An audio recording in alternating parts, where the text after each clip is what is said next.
Jésus est le Seigneur. Écrit par frère Ewald Frank, lu par le frère Dr Lotika Anselme Frank.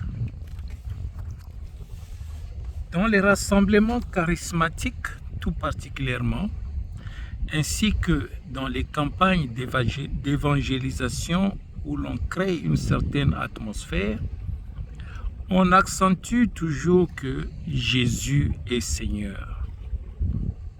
Cependant, il n'est pas certain pour ces personnes qu'il soit réellement Seigneur au sens des Saintes Écritures. Celui qui dit Jésus est le Seigneur, sans croire véritablement que cela signifie qu'il est Dieu, n'a en fait pas encore reconnu réellement le Seigneur Dieu. Lorsque Jésus est décrit dans sa qualité d'homme, nous le voyons réellement comme un homme auprès de Dieu, c'est-à-dire comme fils de l'homme et le prophète qui ne peut rien faire de lui-même. En vérité, je vous dis, le Fils ne peut rien faire de lui-même, à moins qu'il ne voie faire les choses au Père. Je ne puis rien faire, moi, de moi-même. Je juge selon ce que j'entends, et mon jugement est juste, car je ne cherche pas ma volonté, mais la volonté de celui qui m'a envoyé. Jean chapitre 5, verset 19, verset 30. Il ne s'agit pas ici que dans la divinité, il se trouve deux personnes vis-à-vis, l'une ayant la connaissance et l'autre n'ayant point, une toute puissante et l'autre impuissante, mais c'est ici l'homme Jésus-Christ qui parle, lequel ne fait pas sa volonté, mais la volonté de Dieu. Pareillement, les Saintes Écritures le présentent sans cesse comme Seigneur, entre autres par cette déclaration majestueuse. Toute autorité m'a été donnée dans le ciel et sur la terre. Matthieu 28, verset 18.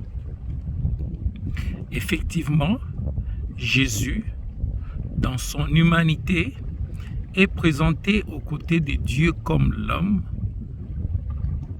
comme prophète, intercesseur, médiateur, fils de l'homme.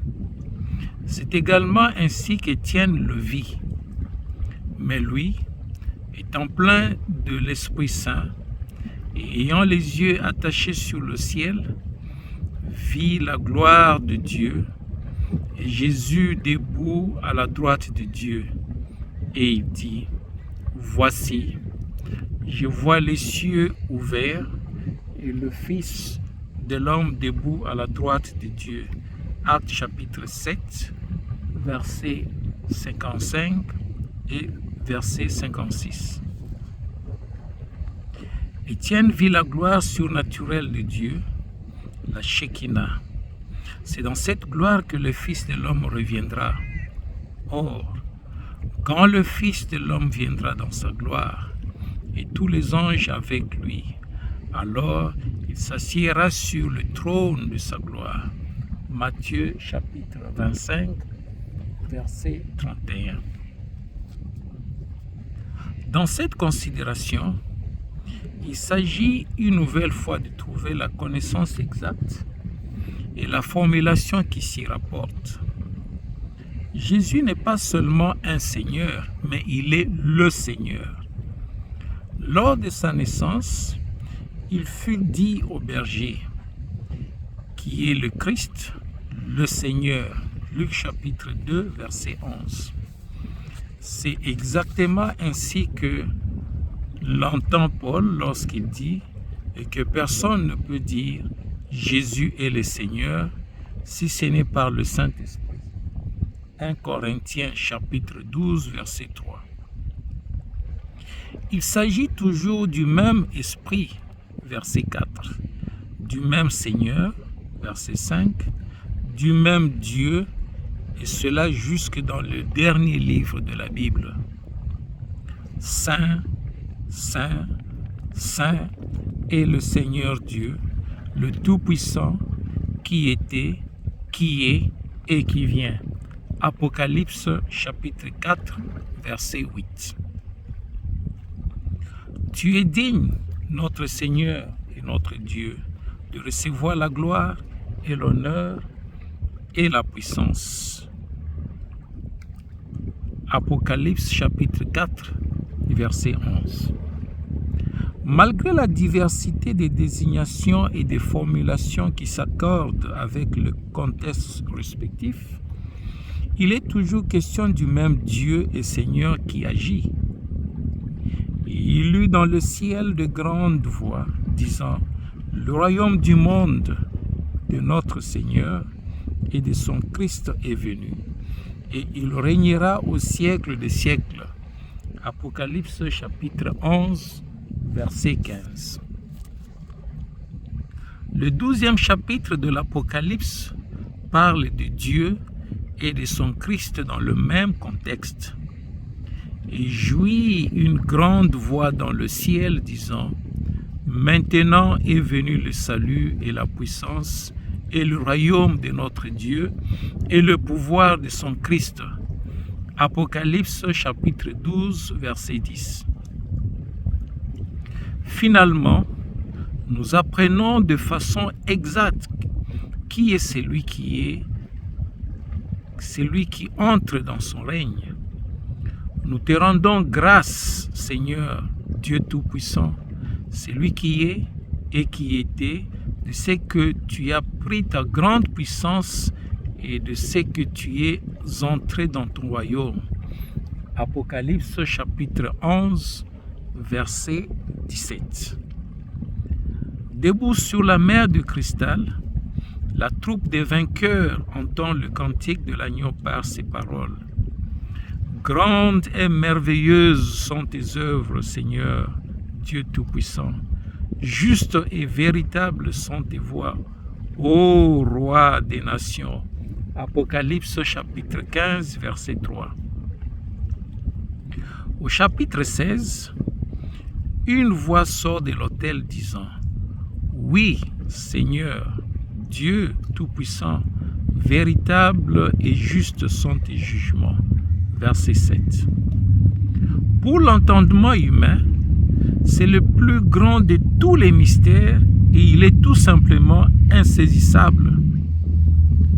Cela demeurera ainsi, car c'est la volonté de Dieu que nous ne puissions ni le sonder, ni l'approfondir, ni l'expliquer, ni le concevoir. Il désire que nous gardions le respect et la crainte qui lui sont dus jusque dans l'éternité. Le Christ, Jésus, est né comme un humain et comme tout autre enfant, il fut présenté au Seigneur Yahweh dans le temple de Jérusalem. Luc chapitre 2, versets 22 à 24.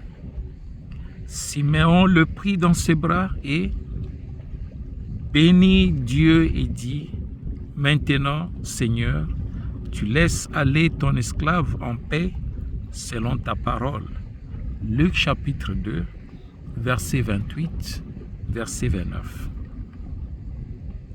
Conformément à Ésaïe chapitre 9, versets 5 à 6, cet enfant, ce fils, est merveilleux, conseiller, Dieu fort, Père du siècle, Prince de paix. Quand le Fils parle en tant qu'homme, il dit que son Père est plus grand que lui. Jean chapitre 14, verset 28. Lorsqu'il parle comme Seigneur, alors il dit que lui et le Père sont un. Jean chapitre 10, verset 30. Le Père est dans les cieux et le Fils est sur la terre, et cependant, tous devraient arriver à la connaissance que le Père est en moi et moi en lui. Jean chapitre 10, verset 38. Que ce soit à côté, sous ou dans les Pères, tout est exact, y compris cette déclaration. Celui qui m'a vu a vu le Père. Jean chapitre 14, verset 9. Lorsque Pierre décrivit le ministère de Jésus-Christ, il employa cette formule. Jésus, le Nazaréen, homme approuvé de Dieu, auprès de vous par les miracles et les prodiges et les signes que Dieu a fait par lui au milieu de vous, ayant été livré par le conseil défini et par la préconnaissance de Dieu, lui, vous l'avez cloué à une croix et vous l'avez fait périr par la main d'homme inique, lequel Dieu a ressuscité, ayant délié les douleurs de la mort, puisqu'il n'était pas possible qu'il fût retenu par elle. Actes chapitre 2, du verset 22 au verset 24. Il était homme, et en cette qualité, il mourut dans son corps de chair pour vaincre la mort, cela afin que nous aussi soyons libérés du corps de cette mort et puissions être transformés et recevoir un corps de résurrection. L'apôtre Pierre continue en disant, le Seigneur, Yahweh, a dit à mon Seigneur Joshua, assieds-toi à ma droite jusqu'à ce que j'ai mis tes ennemis pour marchepied de tes pieds. Que toute la maison d'Israël donc sache certainement que Dieu a fait, et Seigneur et Christ, ce Jésus que vous avez sacrifié. Actes chapitre 2, versets 34 à 36. L'apôtre Paul prêche, comme il est dit lui-même, la sagesse de Dieu en mystère, la sagesse cachée, laquelle Dieu avait préordonnée avant le siècle pour notre gloire. Et il décrit celui qui a été frappé à la croix comme étant le Seigneur de gloire, qu'aucun des chefs de ce siècle n'avait reconnu. Car s'ils l'eussent connu, la sagesse de Dieu, ils n'eussent pas crucifié le Seigneur de gloire. 1 Corinthiens chapitre 2, verset 7, verset 8. Dans 1 Corinthiens chapitre 6, verset 14, il dit encore, « Mais Dieu a ressuscité le Seigneur et il nous ressuscitera par sa puissance. Celui qui se convertit à Christ ne s'adresse pas à l'enfant, qu'il soit dans la crèche ou dans les bras de Marie, mais il a recours au Seigneur qui a été crucifié, qui est mort et ressuscité. Ce Seigneur nous est même présenté comme l'Esprit après sa résurrection. » Jusque-là, nous avons seulement lu dans Jean chapitre 4, verset 24, que Dieu est esprit et que ceux qui l'adorent doivent l'adorer en esprit et en vérité. Dans les passages suivants, le Seigneur nous est présenté ainsi. Or, le Seigneur est l'Esprit, mais là où est l'Esprit du Seigneur, il y a la liberté. 2 Corinthiens chapitre 3, verset 17. Puis l'apôtre continue. Or, nous tous, contemplant à face découverte la gloire, la Shekinah du Seigneur, nous sommes transformés à la même image, de gloire en gloire, comme par le Seigneur en esprit. Verset 18. Ce qui pour les uns ne semble pas présenter une image cohérente est vu par les autres comme un tout harmonieux, une image d'une perfection insurpassable. Dans 2 Corinthiens chapitre 4, versets 5 à 6, Paul parle de la gloire de Christ, qui est l'image de Dieu, et il dit, car nous ne nous prêchons pas nous-mêmes, mais nous prêchons le Christ Jésus comme Seigneur. Le point culminant de cette parole se trouve au verset suivant. Car c'est le Dieu qui a dit que du sein des ténèbres la lumière resplendit, qui a reluit dans son cœur pour faire luire la connaissance de la gloire de Dieu dans la face de Christ. Écrit par frère Ewald Frank et lu par frère Dr. Lotika Anselme Frank.